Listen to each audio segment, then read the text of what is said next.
कमल राधा को भी बांध दिया था।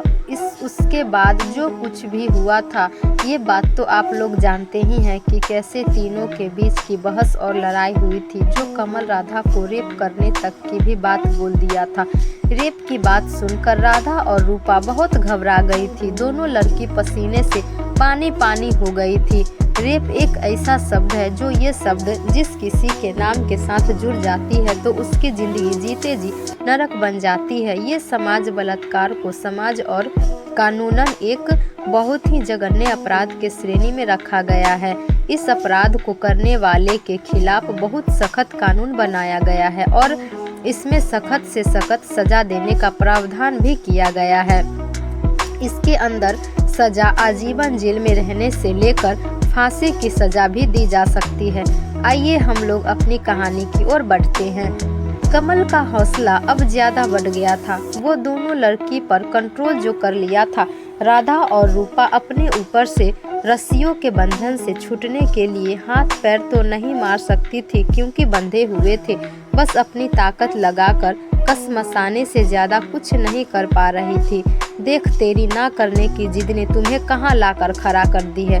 तुम्हें शायद मालूम नहीं कि मुझे ना सुनने की बिल्कुल भी आदत नहीं है। जब मैं अपनी मम्मी पापा के ना कहे को बर्दाश्त नहीं कर सकता हूँ तो तुम्हारा कैसे करूँगा। कमल राधा की तरफ देखते हुए बोला। राधा सिर्फ लाचारी से देखती रहती है। कमल के बात में सच्चाई थी। वो एक अमीर बाप का बेटा था। उसके मॉम डैड उसे बहुत प्यार करते थे। वे उसके हर जायज नाजायज जिद को पूरा कर रहे थे। कोई भी चीज का मांग अगर कमल करता था तो वो उसे लाकर हर हाल में देते थे। कमल के मॉम डैड कमल के पालन पोषण में किसी भी प्रकार की कमी नहीं होने दिए थे। इसी लाड़ प्यार का नतीजा है कि आज उनका बेटा एक रेपिस्ट बनने जा रहा था। तुम अपनी सोच कमीने, तुम बचकर नहीं जाएगा जिंदा। रूपा कमल पर चिल्ला कर बोली। तू इसी तरह फरफराती रह, तुम लोग कुछ नहीं करोगी।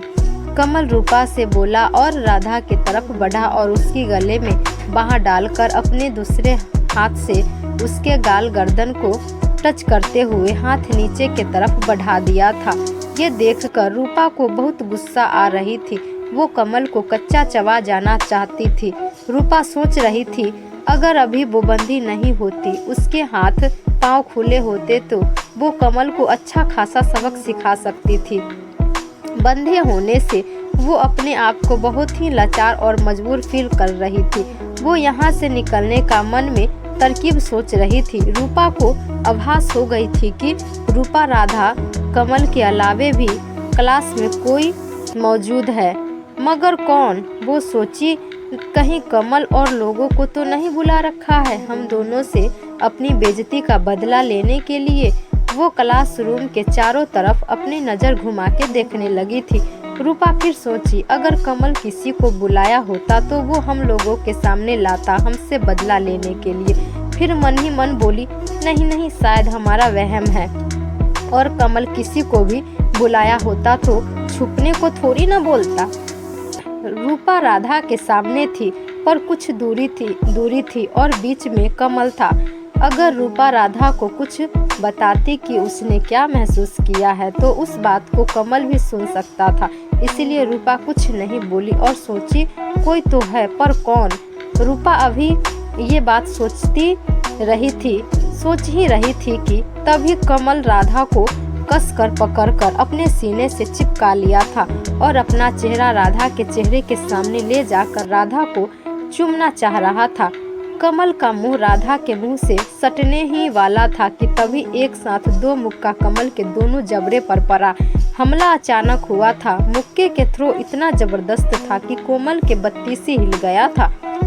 उसके मुंह से खून बहने लगा था।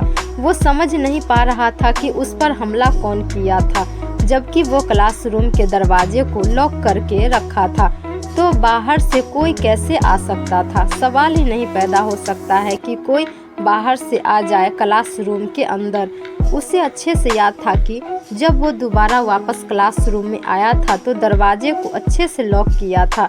फिर ये कौन अंदर आ गया है और कैसे? यही सवाल लिए कमल ऊपर की तरफ देखा। देखकर कमल भौचक्का रह गया था। ये कैसे हो सकता है, ये दोनों अंदर कैसे आ सकती है। दर्द तो बहुत हो रहा था कमल को, पर इन सवालों के जवाब जानने के लिए धीमी और रुआसी आवाज में बोलता है, तुम यहाँ कैसे आई। अब आप समझ ही गए होंगे कि वहाँ कौन आ गई थी। कमल ये बोला ही था कि 8-10 लात 7-8 मुक्का कमल को और रसीद हो गया था। कमल दर्द से चीख उठा था। चांदनी और शीला कुछ भी बोल नहीं रही थी, बस उनके हाथ और पांव चल रहे थे। कमल को लग रहा था जैसे अब उसके शरीर से जान निकल जाएगा। दोनों फाइटर बिल्कुल भी नहीं रुक रहे थे, ताबड़तोड़ लात और मुक्का बरसा रहे थे। मार मार के दोनों सहेली कमल का कचुम्बर बाहर कर दिया था। जब मार खा खा कर कमल बेहोशी से फर्श पर बेसुध हो गया था, तब दोनों दोस्त अपनी फाइट को विराम दी थी। तुम दोनों को डरने की कोई जरूरत नहीं है, हम आ गए हैं। चांदनी अपने दोनों हाथों को मोड़कर अपने सीने से चिपकाकर बोली, हाँ तुम लोग डरो मत, तुम्हारी दीदी तुम लोगों को कुछ नहीं होने देगी। शीला भी राधा और रूपा को देखकर बोली, थैंक यू दीदी जो आप लोग आ गई। राधा को बोलते हुए आंखों में आंसू बहने लगे थे। देखो तुम्हें रोने की जरूरत नहीं है। चांदनी राधा के पास जाकर उसकी आंखों से आंसू पोंछने लगती है।